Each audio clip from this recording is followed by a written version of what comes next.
Hello everyone, স্বাগতম জানাই আপনাদের টিয়ার স্টাডি ক্লাবে। ত্রিপুরার সরকারি চাকরিগুলির অফার বন্টন সংক্রান্ত ও নতুন নিয়োগ সংক্রান্ত বিভিন্ন বিষয় নিয়ে এক সাংবাদিক সম্মেলন করা হয়। তো বিস্তারিত আপনারা দেখে নিন সাংবাদিক সম্মেলনে কী কী বলা হয়েছে, কোন কোন বিষয়গুলি উঠে এসেছে সরকারি চাকরির নিয়োগ সংক্রান্ত বিষয় নিয়ে। তো বিস্তারিত আপনারা দেখে নিন। ভিডিওটি শুরু করার আগে আপনাদের কাছে একটাই রিকোয়েস্ট, আপনারা যারা যারা আমাদের এই চ্যানেলে নতুন এসেছেন অবশ্যই চ্যানেলটিকে সাবস্ক্রাইব করে পাশে থাকা বেল আইকনটিকে অলে করে রাখুন, যাতে ত্রিপুরার বিভিন্ন শিক্ষা সংক্রান্ত ও জব সংক্রান্ত আপডেট আপনারা সবার প্রথমে আমাদের এই চ্যানেলে পেয়ে যেতে পারেন। আমাদের মন্ত্রী, আমাদের দপ্তরের আধিকারিকরা তারা সৎ সাহস আছে বলেই তো তারা অফারগুলি বিলি করছে। আর আপনাদের সময় এই অফার আপনারা বিলি করতে পারেননি, আপনাদের মন্ত্রীরা, আপনাদের আধিকারিকরা। কেন করতে পারেনি? কারণ এই নিয়োগ নীতি স্বচ্ছ ছিল না। স্বজন পোষণ নিয়ে আপনারা এই নিয়োগ পত্রগুলি আপনারা দিতেন। আমি আসছি 1996 অফার ছাড়া হয়েছে। কি কি হয়েছিল? শিক্ষামন্ত্রী এলাকা ছাড়ার দাবিতে পোস্টার, আমার কথা না, আমার কথা আপনারা বিশ্বাস করবেন, পোস্টার সেখানে দৈনিক সংবাদে প্রকাশিত, শিক্ষামন্ত্রীর এলাকা ছাড়ার দাবিতে পোস্টার দিকে দিকে ক্ষোভ। এটা আমার কথা না, এটা দৈনিক সংবাদের কথা। আমরা নিউজ তৈরি করি না, আমরা যেটা স্বচ্ছ সেটা মানুষের সামনে রাখি। বোর্ডিং উদ্বোধন করতে গিয়ে মন্ত্রী, সভাধিপতি তারা ঘেরাও হন। বিধায়কের বাড়িতে বেকাররা হানা দেয়। বেসামাল পরিস্থিতি সামাল দিতে দিল্লি থেকে ছুটে আসেন সেই সময়কার সিপিএম এর সর্বভারতীয় সম্পাদক হরকিষণ সিং সুরজিৎকে। 4 জন মন্ত্রীকে দক্ষিণ জেলায় ছুটে যেতে হয়। সিটু সম্পাদক অপদস্থ হন। শিক্ষা অধিকর্তার অফিসে বিক্ষোভ দেখান বেকাররা। ক্ষোভের পোস্টারে পোস্টারে 6 লাখ হয় সারা রাজ্য। চাকুরি নিয়ে উদয়পুরে ধুমধুমার সংঘর্ষ, থামাতে পুলিশ আসে। পার্টির পতাকা টেনে নামিয়ে আনা, পার্টির বঞ্চিত নামিয়ে আনে কেরালা।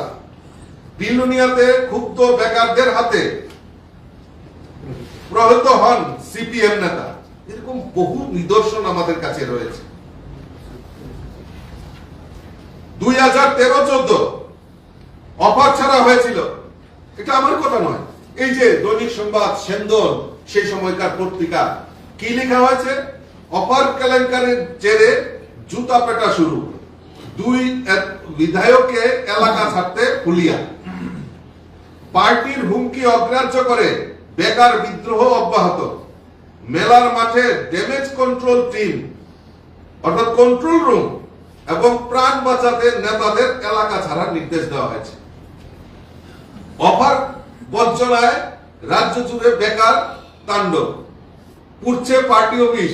আতঙ্কে আঞ্চলিক নেতার আত্মগোপনে মুখ্যমন্ত্রী সহ মন্ত্রীদের নিরাপত্তা বৃদ্ধি, জন অবরোধ।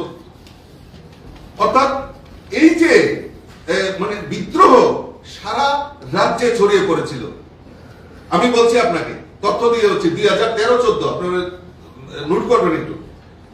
76টি দলীয় অফিসে অগ্নিসংযোগ হয়েছে, 83টি দলীয় অফিসে ভাঙচুর হয়েছে, তালা পড়েছে 36টি সিপিএম এর অফিসে।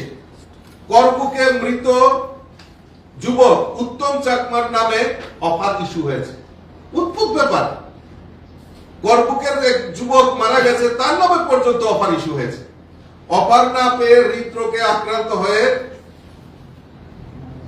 মারা যান ময়লান হোসেন নামের এক ব্যক্তি মারা যান। রামচন্দ্র ঘাট অঞ্চল সম্পাদক নন্দলাল ঘোষের মোটর বাইকটিও আগুনের অগ্নিসংযোগ করা হয়। অঞ্চল কমিটি ও বিভাগীয় স্তরে 2 ডজন নেতার আত্মগোপন।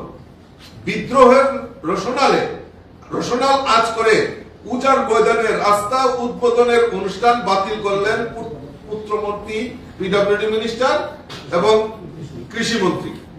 মেয়ের অফার না দেওয়ায় ফাঁসিতে আত্মহত্যা করেন সিপিএম এর সমর্থক সুধীর সাহা।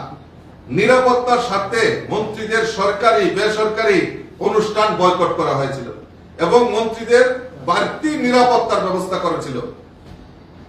15 বিক্ষোভকারীকে থানায় তাদের বিরুদ্ধে মামলা করা হয়। অফার ইস্যুতে ধনপুর পঞ্চায়েতে আরএসপি সদস্য রিঙ্কু দেবনাথের পদত্যাগ করেছিলেন। জিতেন বাবুরা মানুষের মুখ দেখান কি করে তাদের লজ্জা থাকা উচিত। তারা যেইভাবে এই অন্যায় কাজগুলি করেছে তাতে মানুষ এগুলি ইতিহাস, এগুলি আমার কথা নয়। আরো একটা তথ্য তুলে ধরছি। বর্দোয়ালি স্কুল, আমাদের আগরতলা শহরের মধ্যে একটা বনেদি স্কুল।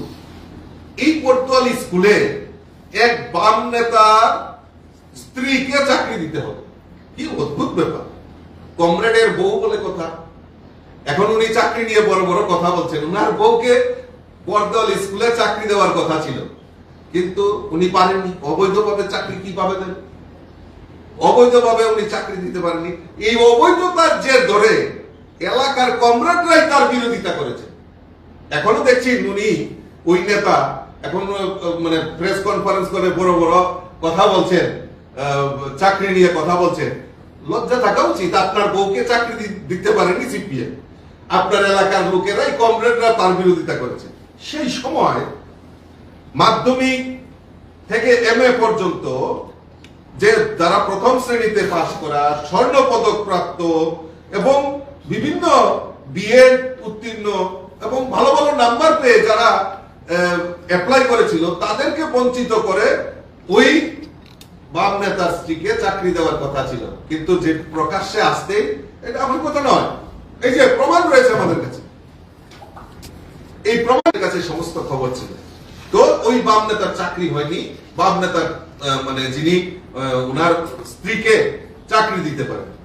আমাদের সৎ সাহস রয়েছে। ইতিমধ্যে আপনারা দেখেছেন মাননীয় মুখ্যমন্ত্রী প্রফেসর ডক্টর মানিক সাহাজির নেতৃত্বে এই স্বচ্ছ নিয়োগ নীতির মাধ্যমে ট্যাগ পরীক্ষা সংগঠিত হয়েছে।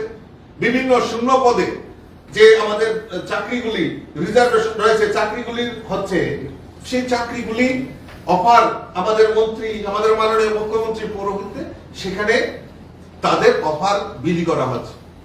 ইদানিং দেখেছেন টেট পরীক্ষা হয়েছে, আরো টেটের মাধ্যমে এই কোয়ালিফাইড শিক্ষক তাদেরকে নিয়োগ করা হবে। এবং যে সমস্ত শূন্য পদগুলি রয়েছে, সেই সমস্ত শূন্য পদগুলিকে অগ্রাধিকারের ভিত্তিতে সরকার চেষ্টা করছে সুষ্ঠু নিয়োগ নীতি, স্বচ্ছ নিয়োগ নীতির মাধ্যমে সেইগুলিকে মানে রিক্রুটমেন্ট করা। ইতিমধ্যে আপনারা দেখেছেন শিক্ষা নয়, শুধু agriculture, engineer, RD department, social welfare এবং বিভিন্ন দপ্তরে, প্রাণী সম্পদ বিকাশ দপ্তর, বিভিন্ন দপ্তরে এই সরকারি কর্মচারী যে শূন্য পদগুলি রয়েছে সেগুলি পরীক্ষার মাধ্যমে নিয়োগ নীতির ব্যবস্থা আমাদের সরকার করেছে। আগামী কিছুদিনের মধ্যেই হয়তো আপনারা জানতে পারবেন যে আরো রাজ্যে যে পুলিশের পরীক্ষা নিয়োগ নীতি হয়েছে, স্বচ্ছ নিয়োগ নীতি, এগুলিকে অফার দেওয়া হবে। তো এই যে সরকারের যে স্বচ্ছতা এবং সেখানে শূন্য পদগুলি অতি দ্রুততার সঙ্গে কিভাবে পূরণ করা যাবে তার ব্যবস্থা আমাদের রাজ্য সরকার করছে।